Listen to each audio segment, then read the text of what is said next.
Alhamdulillahirabbil alamin. Alhamdulillahilladzi hadana lihada wa ma kunna linahtadiya laula an hadanallah.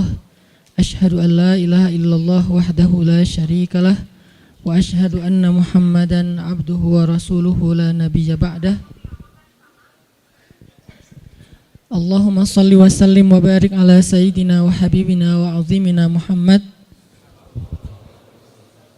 wa ala alihi wa sahbihi wa man tabi'ahu ila yaumil qiyamah. Rabbi syrah li sadri wa yassir li amri wa hlul 'uqdatan min lisani yafqahu qawli. Qala Allah ta'ala fil Qur'anil Karim, a'udzu billahi minasy syaithanir rajim. Bismillahirrahmanirrahim. Wa kullan naqussu 'alaika min anba'ir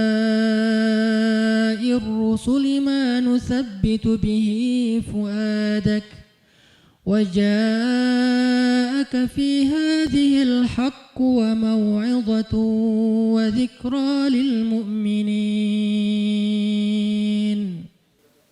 Dan semua kisah-kisah Rasul kami ceritakan kepada engkau Muhammad, agar dengan kisah itu kami teguhkan hatimu, dan di dalamnya telah diberikan kepada engkau kebenaran, nasihat, dan juga ada peringatan bagi orang-orang yang beriman.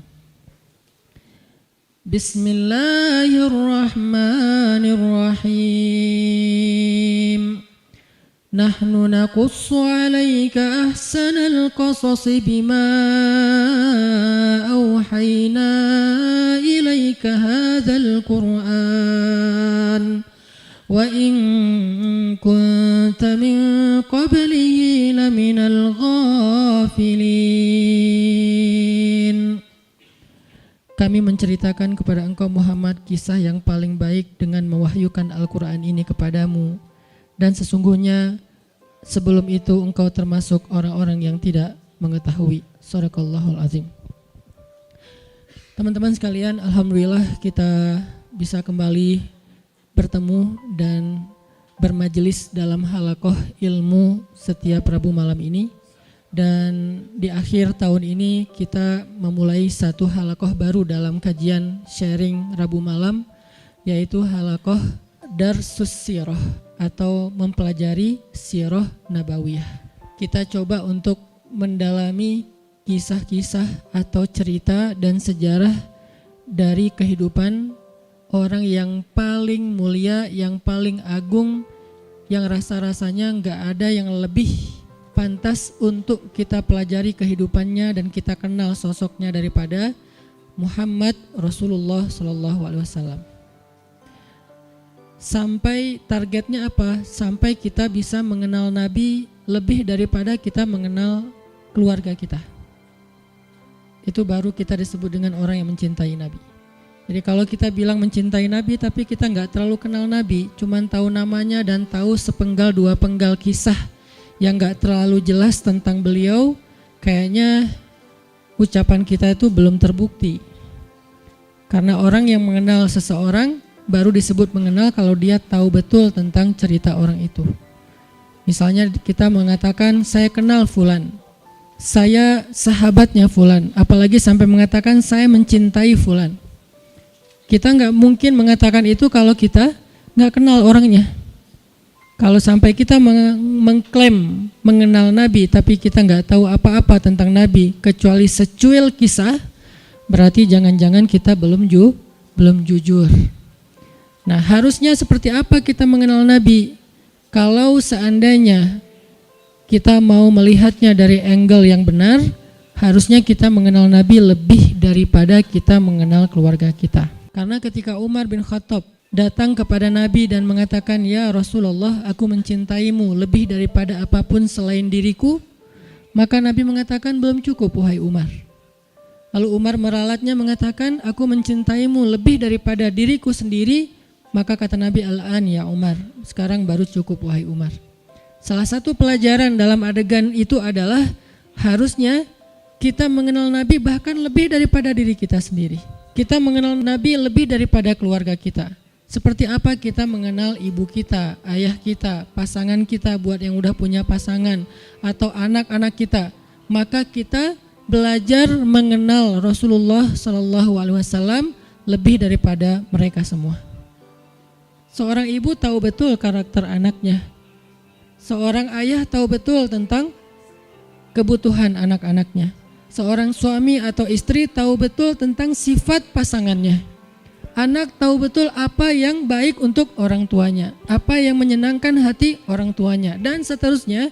Maka harusnya kita lebih tahu betul tentang Nabi daripada keluarga kita.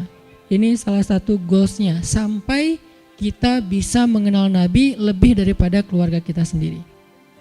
Dan ini bukan hanya buat teman-teman di sini, tapi juga buat saya pribadi.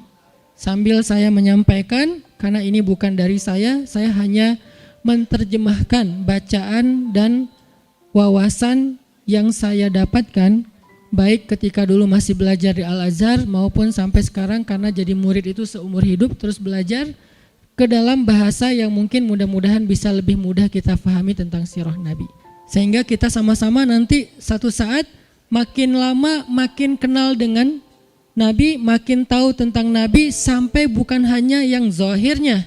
Karena seperti yang saya pernah sampaikan, sunnah Nabi itu ada 3. Hanya dari 3 ini mungkin 2 sering dibahas, tapi yang ketiganya jarang dibahas. Ada sunnah surah penampilan Nabi. Sebagian dari penampilan Nabi hukumnya wajib diikuti, sebagian yang lain hukumnya sunnah diikuti. Artinya penampilan Nabi itu banyak dibahas tentang jenggotnya, tentang sorbannya, tentang jubahnya, tentang sendalnya, dan seterusnya. Kemudian yang kedua, sirah perbuatan Nabi.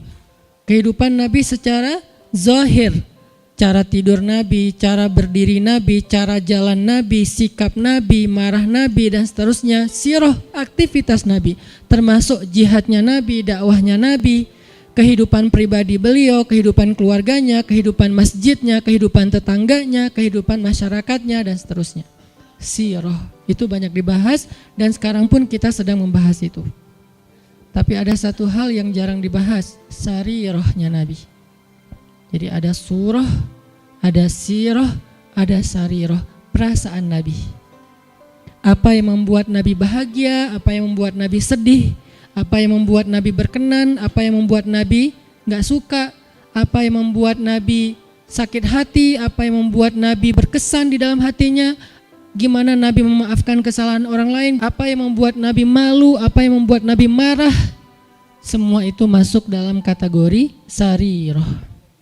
Gimana Nabi orangnya sangat menjaga perasaan, sehingga paling gak suka menyinggung orang lain atau memberatkan orang lain, membebankan orang lain. Itu namanya sarirah. Kita sampai kalau bisa mengenal sarirahnya Nabi, bukan hanya surah dan sirah.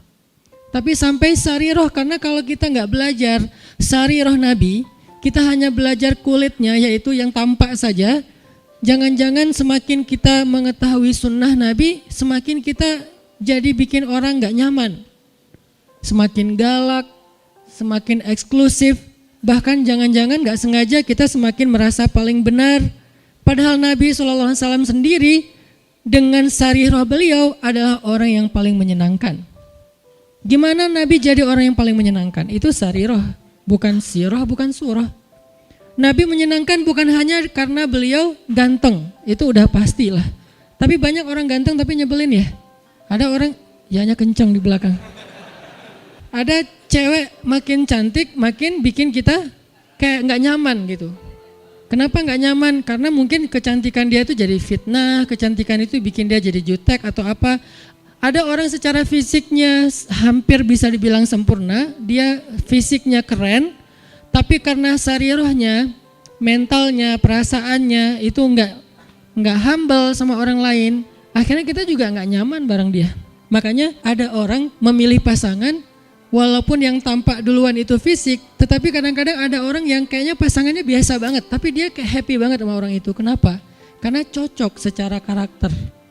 Nah, artinya mungkin kita wawasan tentang Nabi itu bagus, surahnya kita mencontohkan Nabi itu hampir sempurna, karena gak ada yang sempurna Nabi pastinya. Cuman kok gak bisa bikin orang nyaman? Jangan-jangan kita tahu banget surah, belajar banyak sirah tapi hampir kurang aware tentang sarirahnya Nabi, perasaan Nabi. Ada hadis ketika Nabi menyampaikan hadis itu nyaman didengar. Ketika kita yang ngomongin hadis yang sama kok jadi bikin orang gak suka, jadi bikin orang sedih gitu. Jangan-jangan bukan teks hadisnya. Hadisnya sahih, bahkan mutawatir, Bukhari, Muslim. Tapi hadis yang sahih itu ketika Nabi yang menyampaikan, orang nyaman. Ketika kita yang menyampaikan, orang malah sedih. Berarti ada sarirah yang kelewat, yang miss, yang kita nggak mempackaging, membungkus teks tadi ketika kita menyampaikan kepada orang lain. Nah, kita pengen belajar kehidupan Nabi itu bukan hanya yang tampak, tetapi kita pengen mendalami dari sisi-sisi sarirahnya. Nanti yang akan teman-teman dengarkan dari kajian sirah ini mungkin hal-hal yang teman-teman udah pernah dengar dari yang lain. Karena kajian sirah itu banyak ustadz-ustadz yang menyampaikan. Apalagi kalau teman-teman ngerti bahasa Arab, buka di YouTube dicarinya pakai bahasa Arab, itu akan lebih dahsyat lagi. Cuman kenapa kok tetap perlu mendengar? Mungkin kalau pelajarannya sama, refresh, recharging iman. Kalau enggak, maka pasti ada angle yang berbeda. Objeknya sama, kejadiannya sama, peristiwanya sama, tapi ibrahnya berbeda. Kenapa ibrahnya berbeda? Karena interpretasi dan sudut pandang berbeda. Kok bisa kayak gitu? Karena semua tentang Nabi itu adalah mutiara. Dilihat dari mana aja bercahaya. Ada yang cahayanya dari sebelah sini. Wah, saya lihat dari sini ada ibrah, pelajaran penting, petunjuk hidup. Kata yang lain, dari sebelah sini juga ada petunjuk, banyak. Jadi nggak bisa kita hanya menyimpulkan kehidupan Nabi dari satu sudut pandang, saking sempurnanya kehidupan beliau. Nggak ada syubhatnya. Kalau ada yang nggak kita ngerti, bukan syubhat. Syubhat itu apa? Hal-hal yang meragukan, yang nggak penting, yang sia-sia itu nggak ada dalam kehidupan beliau. Dari sejak beliau dalam kandungan, bukan hanya dari sejak dapat wahyu, dari sejak dalam kandungan itu udah jadi ibrah, pelajaran yang luar biasa tentang sosok beliau. Makanya saya pikir udah waktunya kita untuk nambah menu dalam kajian Rabu malam kita yang udah berjalan lebih dari 5 tahun. Sebetulnya kajian Rabu malam ini udah berjalan lebih dari 10 tahun teman-teman. Karena sebelum ada Pemuda Hijrah, Rabu malam udah ada kajian saya di Masjid Al-Latif. Cuman dulu kajiannya yang hadir paling 15 orang, 20 orang. Kalau Persib lagi main libur ya. Alhamdulillah kemudian dengan adanya Pemuda Hijrah kita kerja dakwah bareng-bareng jadi rame, kemudian jadi berkembang. Artinya dulu tuh kajian kita tuh udah sempat masuk ke level apa, kemudian kita coba lightkan lagi supaya semua orang bisa nyaman dengan bahasa-bahasa taklim. Dulu udah agak bold tuh. Makanya saya bilang dulu kajian kita tuh membahas tentang rijal, para tokoh-tokoh kesatria Islam. Saya pernah bahas Ikrimah anaknya Abu Jahal, seberapa kerennya Ikrimah.